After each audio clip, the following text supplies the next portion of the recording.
My name's Sheila, and I've always dreamed of becoming a pediatrician.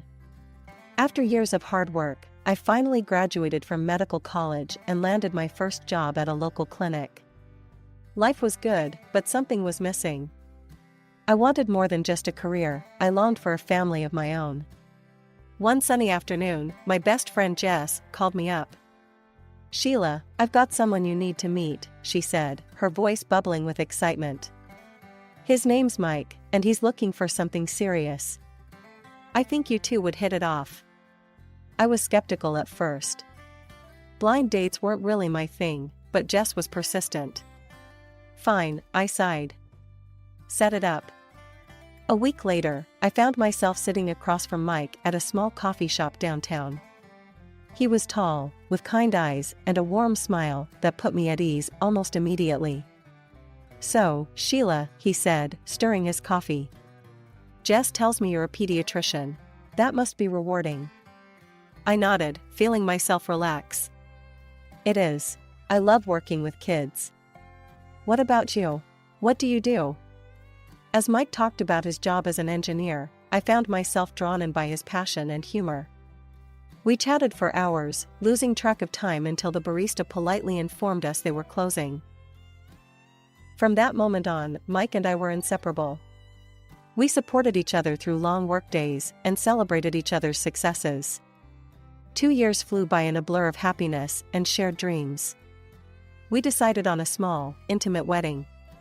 Neither of us wanted anything flashy, we just wanted to celebrate our love with our closest friends and family.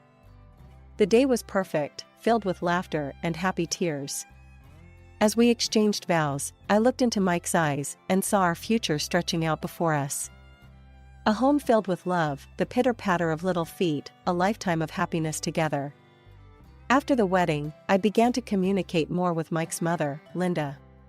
She was a petite woman with graying hair and sharp eyes that seemed to take in everything at once. As we chatted over dinner that night, Linda couldn't stop talking about how excited she was to be a grandmother someday. "All my friends are already spoiling their grandkids," she said with a laugh. "I can't wait for my turn." I exchanged a glance with Mike, feeling a mixture of excitement and nervousness. We hadn't really discussed children yet, but I knew I wanted them. Seeing the soft smile on Mike's face, I realized he did too. The first year of our marriage flew by in a whirlwind of love and laughter. Mike and I settled into a comfortable routine, balancing our careers with our home life. We talked about starting a family, agreeing that we were ready to take that next step. Linda's enthusiasm for grandchildren only grew stronger with each passing month. At first, her eagerness was endearing, but as time went on, it started to feel like pressure. "Sheila, dear," she'd say during our weekly family dinners, "have you thought about when you'll start trying for a baby? Mike's not getting any younger, you know."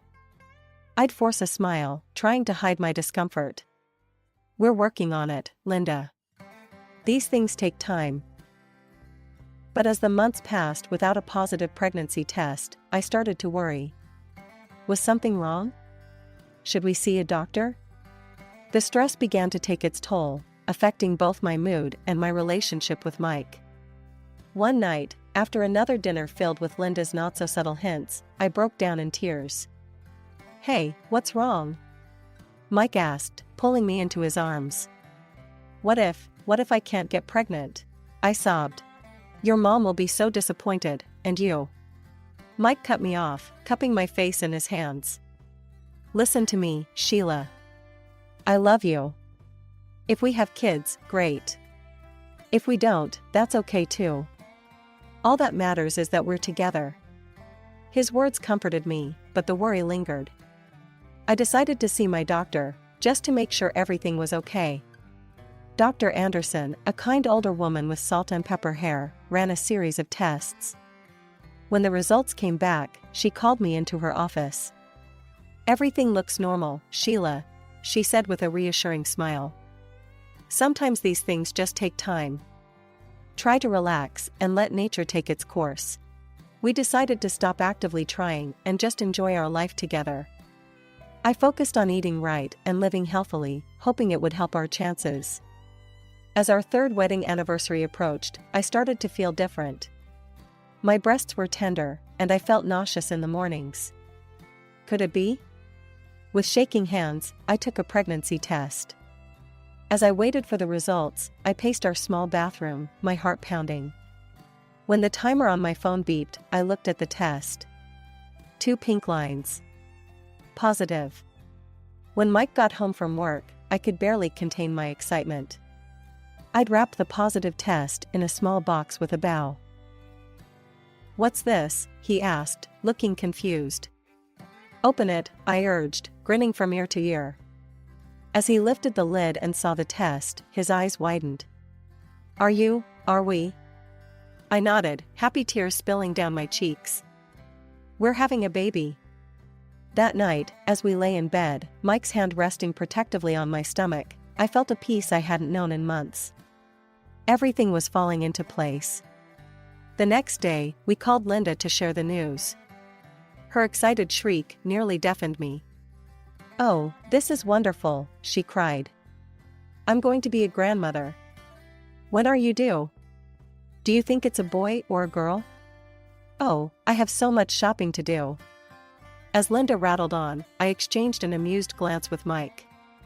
Our journey to parenthood was just beginning, and despite the challenges we'd faced, I couldn't wait to see what the future held. The weeks following our announcement were a whirlwind of excitement and preparation. Mike and I threw ourselves into getting ready for the baby, transforming our spare room into a nursery. We painted the walls a soft yellow, assembled a crib, and filled drawers with tiny clothes. Linda's enthusiasm knew no bounds. She showered us with gifts, onesies, blankets, toys, and called almost daily with advice and questions. I appreciated her excitement, but sometimes it felt overwhelming. One day, after she'd announced our news to what felt like the entire town, I had to have a word with her. "Linda," I said gently, "we're thrilled you're excited about the baby. But could you maybe tone it down a bit? We're trying not to tell everyone just yet." She looked hurt for a moment, but quickly recovered. "Of course, dear. I'm just so happy. But I understand." At 24 weeks, I had a routine checkup scheduled. That morning, I woke up feeling a bit off, but I brushed it off as normal pregnancy discomfort. I was examining a toddler with an ear infection when a sharp pain shot through my abdomen. I gasped, steadying myself against the examination table. "Dr. Sheila," my nurse, Jenny, asked, concern evident in her voice. "Are you okay?" I opened my mouth to respond, but another wave of pain hit me. This time, I felt something warm trickling down my legs. I looked down in horror to see blood staining my scrubs. "Jenny," I whispered, my voice shaking, "I need help." The next few moments were a blur. Jenny called for assistance, and suddenly I was surrounded by my colleagues. As they prepped me for surgery, I grabbed her hand. "Save my baby," I pleaded, tears streaming down my face. "Please, save my baby." The last thing I remember before the anesthesia took hold was praying for a miracle. When I woke up, the first thing I noticed was the pain, a dull, throbbing ache in my abdomen. Then I realized something was missing. My bump. My baby. Mike was by my side, his eyes red and puffy from crying. When he saw I was awake, he took my hand, squeezing it gently. "Sheila," he said, his voice breaking. "I'm so sorry. They couldn't save the baby." Dr. Rodriguez came in then, her face grave. "Sheila, I'm so sorry for your loss. We did everything we could, but the placental abruption was too severe. We had to perform a partial hysterectomy to save your life. I'm afraid you won't be able to carry children in the future." Her words hit me like a physical blow. Not only had I lost my baby, but I'd lost any chance of ever carrying another child. I broke down, sobbing uncontrollably as Mike held me, his own tears falling silently. The days following my return home from the hospital were the darkest of my life. The nursery we had lovingly prepared now stood as a painful reminder of our loss. Returning to work was a challenge I wasn't sure I was ready for. How could I care for other people's children when I'd lost my own? But I knew I couldn't hide away forever. My first day back, I barely made it through the door before breaking down. The sympathetic looks from my colleagues, the sound of children in the waiting room, it was all too much. Dr. Thompson, the clinic director, called me into his office. "Sheila," he said gently, "I can't imagine what you're going through. But I want you to know we're here for you. If you need more time or if you'd like to consider a different role for a while, just say the word." His kindness broke through the wall I'd built around my emotions. Through tears, I admitted, "I don't think I can face treating children right now. It's too painful." Dr. Thompson nodded understandingly. "How about working as an administrator for a while? You know the clinic inside out, and it would give you time to heal without the daily reminders." Grateful for the lifeline he'd thrown me, I agreed. The change in roles gave me something to focus on, a way to feel useful without constantly confronting my loss. At home, Mike and I started seeing a grief counselor. Dr. Evans, a calm, compassionate woman, helped us navigate the turbulent waters of our emotions. "It's okay to not be okay," she'd remind us. "Grief isn't linear. There will be good days and bad days. The important thing is to face them together." Slowly, painfully, we began to heal. We talked about our lost child, sharing our dreams and sorrows. We cried together, held each other, and gradually found moments of peace amidst the storm of grief. But Linda remained a constant source of tension. She seemed unable or unwilling to understand the depth of our loss or the permanence of our situation. Things came to a head at my birthday dinner. Mike had arranged a small gathering, just close family and friends. It was the first time I'd felt up to socializing since the loss. But it was Linda who started the conversation first. "Sheila, dear," she said, "I've been doing some research. There are all sorts of new fertility treatments these days.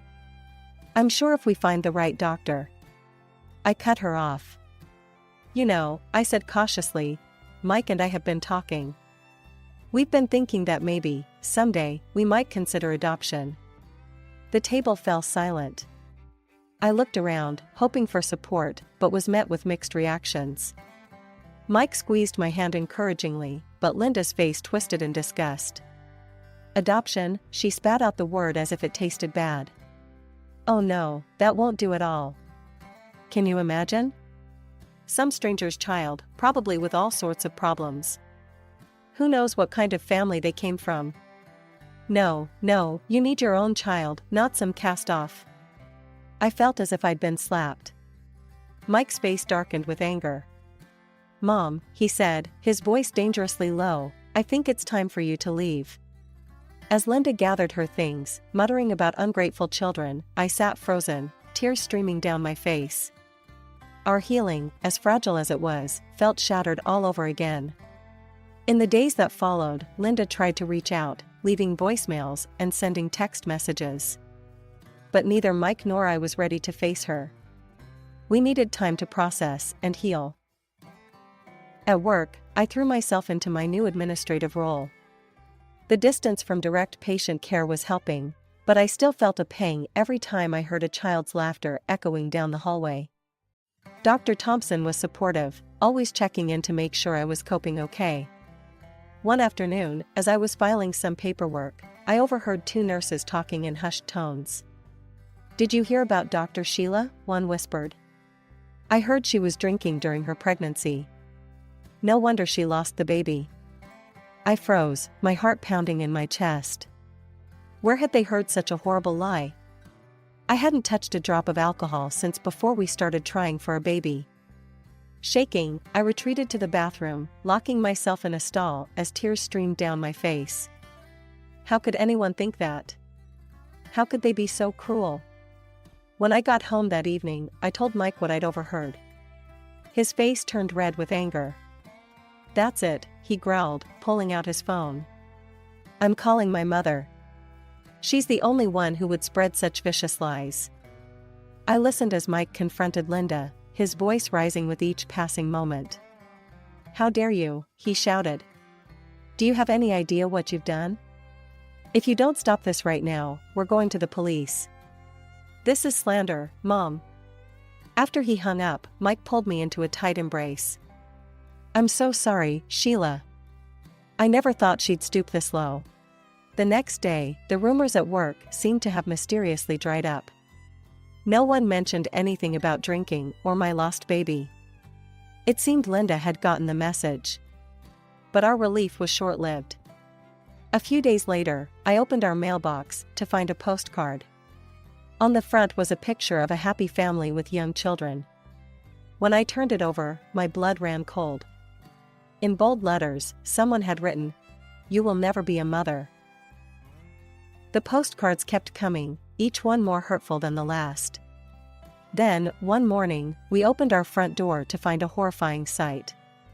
A doll, smeared with what looked like blood, hung from our porch with a note attached, "This is what you did to your baby." I collapsed, overcome with grief and horror. Mike caught me, his own face a mask of shock and rage. As he helped me inside, a thought struck him. "The neighbors," he said suddenly. "The Johnsons across the street have security cameras. Maybe they caught something." While I sat trembling on the couch, Mike went to talk to our neighbors. He returned an hour later, a grim look on his face and a flash drive in his hand. "You're not going to believe this," he said, plugging the drive into our TV. The grainy footage showed our porch in the early hours of the morning. A figure approached, hung the doll, and quickly retreated. Even in the poor quality video, there was no mistaking who it was. Linda. We stared at the screen in disbelief. How could she do this? How could a mother be so cruel to her own son and daughter-in-law? We pulled up to Linda's tidy suburban home, its cheerful exterior a stark contrast to the ugliness we were about to confront. Mike took a deep breath, squeezing my hand before we got out of the car. "Ready?" he asked, his voice tight with tension.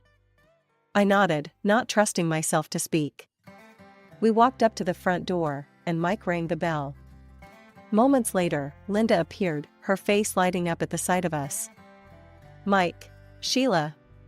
What a lovely surprise," she exclaimed, reaching out to hug us. Mike stepped back, his face hard. "We need to talk, Mom. Now." Linda's smile faltered, but she ushered us inside. Once we were seated in her living room, Mike didn't waste any time. "We know what you've been doing," he said, his voice cold. "The postcards, the doll." Linda's face went pale, then flushed with indignation. "I don't know what you're talking about." "Save it, Mom," Mike cut her off. "We have proof." I pulled out the flash drive and handed it to Mike. He plugged it into Linda's TV and played the security footage. We watched in silence as the video showed Linda hanging the blood-smeared doll on our porch. When the video ended, Linda sat in stunned silence, her mouth opening and closing like a fish out of water. "Why?" I finally asked, my voice breaking. "How could you do this to us?" "To me?" Linda's face crumpled, tears filling her eyes. But instead of remorse, I saw only anger and bitterness. "You," she spat, pointing a finger at me. "You're the reason my son doesn't have children. You're damaged goods, and you're keeping him from having a family." Her words hit me like a physical blow. I recoiled, tears springing to my eyes. Mike stood up, his face contorted with rage. "That's enough," he shouted. "Sheila is my wife, and I love her. What happened wasn't her fault. If you can't accept that, if you can't treat her with respect, then you're no longer a part of our lives." As we turned to leave, Linda called out, her voice desperate. "Wait. I'm sorry. I didn't mean. I just wanted grandchildren so badly. Please, don't go." But we didn't look back. We walked out of Linda's house, closing the door on that chapter of our lives. Over the next few weeks, we focused on healing. We continued our sessions with Dr. Evans, working through our grief and the trauma of Linda's actions. Life was just starting to feel normal again when the unexpected happened. An invitation arrived in the mail. Linda was hosting a Thanksgiving dinner and wanted us to attend. She wrote that she wanted to make peace and promised a celebration we'd remember for a lifetime. I was immediately wary. After everything that had happened, it was hard to trust Linda's intentions. I don't know about this, Mike, I said, handing him the invitation. It feels off. Mike read it, his brow furrowed. I know, but she's still my mom, Sheila. Maybe she's genuinely trying to make amends? I could see the hope in his eyes, the love he still held for his mother, despite everything. It tugged at my heart. Okay, I agreed reluctantly. We'll go. But at the first sign of trouble, we leave. Deal? When Thanksgiving arrived, we drove to Linda's house with a mix of hope and apprehension. The house was full of relatives and friends, all chatting and laughing. Linda greeted us warmly, as if the past few months had never happened. But then, halfway through the evening, the doorbell rang. Linda excused herself to answer it, and when she returned, she wasn't alone. With her was a woman I'd only seen in old photos, Mike's ex-fiancee, Jessica. My stomach dropped. Something was very wrong. Linda clinked her glass, calling for everyone's attention. I have an announcement to make, she said, her voice sickly sweet. As you all know, my dear son Mike has been married to Sheila for a few years now. She paused, her eyes finding mine in the crowd. Unfortunately, Sheila is infertile and unable to give Mike the children he deserves. A collective gasp went through the room. I felt as if I'd been punched in the gut. Mike grabbed my hand, his face a mask of shock and anger. Linda continued, gesturing to Jessica. That's why I've invited Jessica here tonight. She and Mike were once engaged, and I think it's time they rekindled that relationship. Jessica can give Mike the family he needs. The room fell silent. I could feel all eyes on me, a mixture of pity and curiosity in their gazes. Mike started to speak, but I beat him to it. Something in me snapped, and all the pain and anger I'd been holding back came pouring out. How dare you, I said, my voice shaking but strong. How dare you trivialize what we've been through? I looked around at the stunned faces of the guests. You want to know the truth? Yes, I lost a baby. We lost a baby. And it nearly destroyed us. I turned to Linda, my anger giving me strength. And you made it so much worse. You sent us cruel postcards, left horrifying gifts on our doorstep. You spread vicious lies about me. Gasps and murmurs rippled through the crowd. Linda's face had gone pale. You don't believe me? I asked the room at large. Fine. See for yourself. I pulled out my phone, queued up the security camera footage, and played it for everyone to see. The room watched in horror as Linda hung the ketchup-smeared doll on our door. The room was thick with tension following my outburst. Just as I thought things couldn't get any more intense, Jessica, Mike's ex-fiancée, stepped forward and cleared her throat. If I may, she began, her voice trembling slightly. I'd like to say something. All eyes turned to her, including Linda's, who looked expectant, as if Jessica was about to save the situation. How wrong she was. First of all, Jessica continued, I want to apologize to Sheila and Mike. I had no idea about any of this. Linda told me that she wanted to talk to me about my parents. If I had known the truth, I never would have come. She took a deep breath before dropping another bombshell. But more than that, I need to set the record straight. Linda, your plan was doomed from the start. I'm engaged to someone else.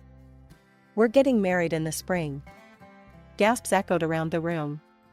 Linda's face paled even further. But that's not all, Jessica went on. The real reason Mike and I broke up years ago was because I never wanted children. In fact, I had surgery to ensure I couldn't have them.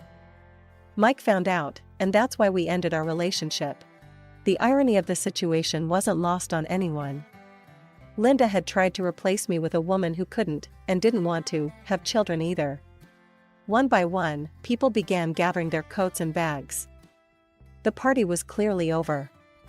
Linda stood in the middle of her living room, looking bewildered as her carefully orchestrated Thanksgiving fell apart around her. Wait, she called out weakly.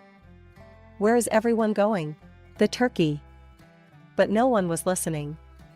The last guest slipped out the door, leaving just the four of us, Mike, me, Jessica, and Linda. Jessica turned to us. I should go too. Again, I'm so sorry for everything. With that, she quickly made her exit. Mike took a step towards his mother, his face a storm of emotions. Mom, he said, his voice low and controlled, what you've done here tonight is unforgivable. I don't want to hear your excuses. You're no longer my mother. I don't want to see you or speak to you ever again. As we stepped out into the cool night air, I heard Linda's anguished cries behind us. For a moment, I almost felt sorry for her. Almost. We decided that we needed to make a clean break. We sent out emails to all our relatives, explaining that we were cutting all ties with Linda. It was a difficult decision, but we knew it was necessary for our mental health and the well-being of our future family. In the weeks following the disastrous Thanksgiving dinner, Mike and I found ourselves at a crossroads. After many long, heartfelt discussions, we made a decision that would change our lives forever. We decided to adopt. The process was lengthy and, at times, overwhelming. We filled out countless forms, underwent home studies, and attended parenting classes. But with each step, we felt more certain that this was the right path for us. Immersing myself in the adoption process allowed me to focus on something positive, pushing the painful memories of Linda's actions to the back of my mind.